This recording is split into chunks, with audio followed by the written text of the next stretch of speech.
Always refer to the owner's manual for clarification and more detail on the processes shown in this video.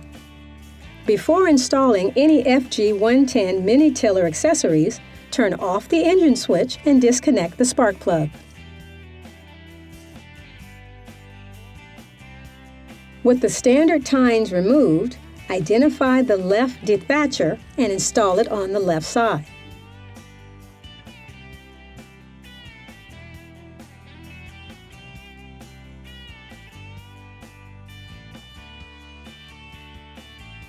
Then install the lock pin in the inner hole.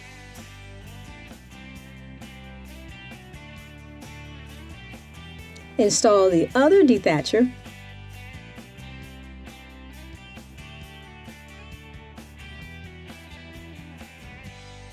and lock pin. Reconnect the spark plug wire, reinstall the fan cover. Rotate the tiller onto the tines and install the debris shield over the tine shield.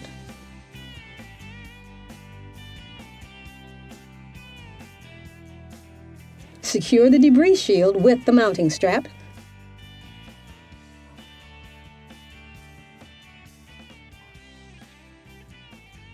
And you're ready to go.